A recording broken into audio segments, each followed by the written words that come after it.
Details have emerged from a dramatic cabinet meeting where Trump and Elon seemed to finally be at odds, and Elon's unchecked power was kind of reined in. It's very much middle school drama, but like way more important and affects the whole world. Yay! The New York Times spoke to 5 different people who were there, and the details are unfortunately just as depressing as they are juicy. The outcome of this spat has seen a shift in power in the White House and has many wondering if Musk will finally be reeled in.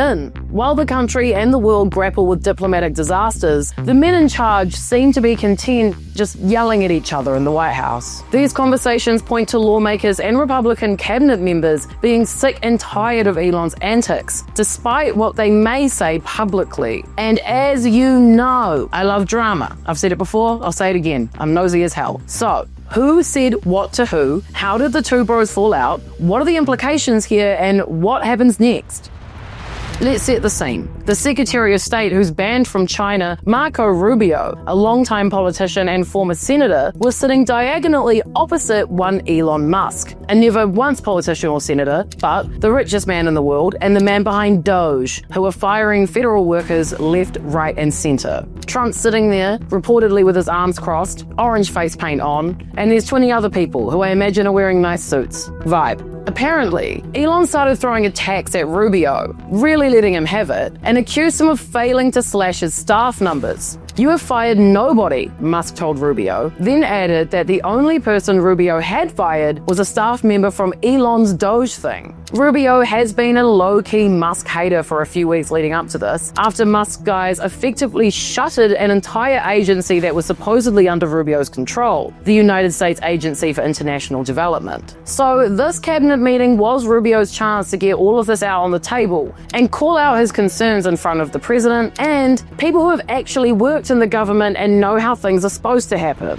Rubio said Musk was lying, saying, "What about the more than 1,500 State Department officials who took early retirement and buyouts? Didn't they count as layoffs?" Things escalated when Musk scoffed at Rubio's long-term plans and told him he was, quote, good on TV, implying that he's maybe not good at much else. Trump did not get involved while the argument continued for a, quote, uncomfortable time, but he did eventually chime in, shockingly not taking Elon's side. He defended Rubio, saying he's doing a great job, has a lot to deal with, and is very busy, so everyone just needs to work together. Can't we all just get along? This is one of the first times we've ever heard about Trump standing up to Elon, or even trying to rein him in at all in any way, shape, or form. It wasn't the chainsaws that got him, or the multiple lawsuits he's got going on, which allege that Musk has been exercising an unconstitutional degree of power for a government official who has not been confirmed by the Senate. Turns out, it was just an argument with Marco Rubio.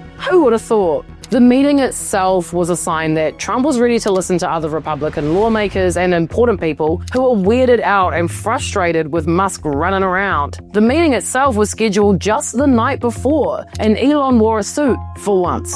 According to the New York Times piece, cabinet officials generally like the concept of what Elon is trying to do, but have complained to the president privately about the chainsaw approach to upending the government and lack of consistent coordination. Which to me reads like, okay, this guy has a good idea but is genuinely not qualified at all to execute it. During the drama meeting, Trump tried to give some wins to both sides, complimenting Musk and his cabinet secretaries, but he did say that Musk's Doge mission, which he has no business being in charge in the first place, will from now be more refined in its approach. From that meeting forward, secretaries would be in charge and the Musk team would only advise. This is a big blow to Elon's control. After the meeting, Trump posted on his social saying the next phase of the plan to cut federal workforce would be conducted with a scalpel rather than a hatchet. He should have said chainsaw, but I'm not here to nitpick. This is a pretty significant power shift, as Musk has pretty clearly been running around the White House unchecked since the inauguration, and it's not even the only fight that Elon got into this week. Literally right before he started going at it with Rubio, he went back and forth with Secretary of Transportation Sean Duffy, who said that the young staff on Elon's team were trying to lay off air traffic controllers, saying, "What am I supposed to do? I have multiple plane crashes to deal with now, and your people want me to fire air traffic controllers? Elon said Musk was lying. Sean was like, no, I'm not. They literally said that to me directly. And then Elon was all, okay, give me the names then. Tell me the names. To which Sean explained that there weren't names because he actually stepped in and stopped those people getting fired. Elon was also claiming, without evidence, that the people working in traffic control towers were hired under diversity, equity, and inclusion programs, and then told Sean he could just call him if he had any issues. Yes, I know, this all sounds super high school, right? He's lying, no he's not. And that's because it kind of is. When you're arguing with somebody who literally has no idea what they're talking about, I suppose it is easy to accidentally stoop to their level, right? And I can just imagine Sean Duffy being like, call you? You don't even work here. But alas, it got more weird. And those people needed to be geniuses. Wouldn't the people that already work there be the geniuses at air traffic control? Hey, what do I know? What do I know?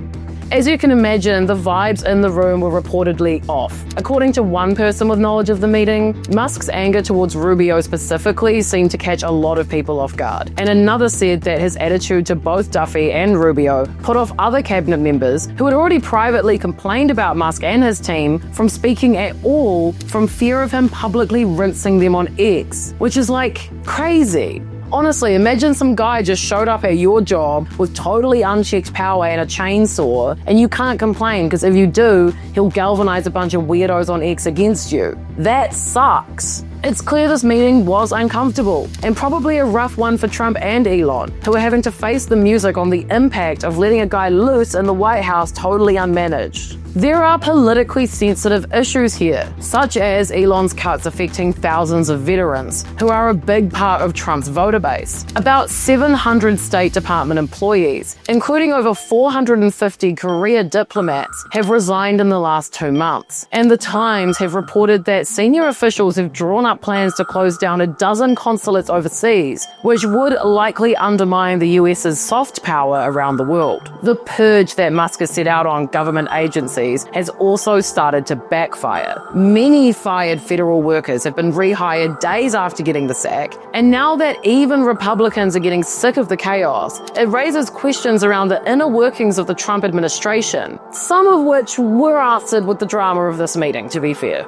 But look, here's where things get a little eerie. The part where they try and pretend this meeting wasn't awful. In response to a request for comment from the New York Times, Caroline Leavitt, the White House press secretary, said in a statement, as President Trump said, this was a great and productive meeting amongst members of his team to discuss cost-cutting measures and staffing across the federal government. Everyone is working as one team to help President Trump deliver on his promise to make our government more efficient. Tammy Bruce, a spokeswoman for the State Department, responded. Secretary Rubio considered the meeting an open and productive discussion with a dynamic team that is united in achieving the same goal, making America great again. And Duffy, who definitely had a bad day, posted on X praising the work Trump and Elon Musk's teams were doing and said that it was an effective cabinet meeting. The man himself, Elon, posted on X saying it was very productive, even though reports from inside the room described him as aggressively defending himself and reminding the cabinet and secretaries that he had built multiple billion-dollar companies from the ground up and knew something about hiring good people. But I don't know, I guess to him, like, yelling about stuff is productive.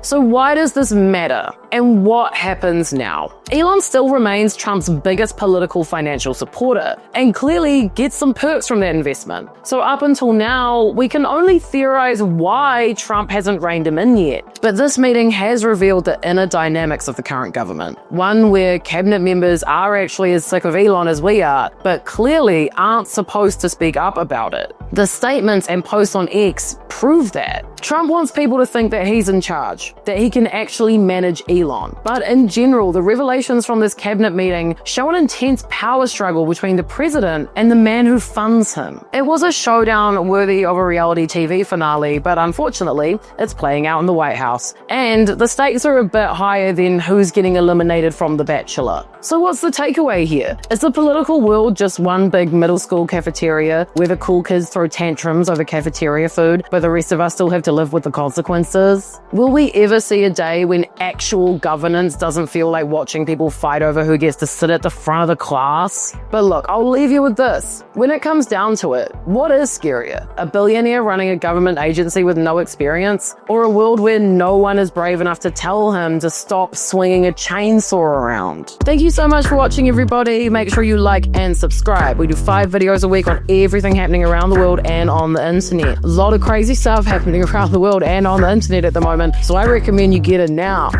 Anyway, I'll see you tomorrow.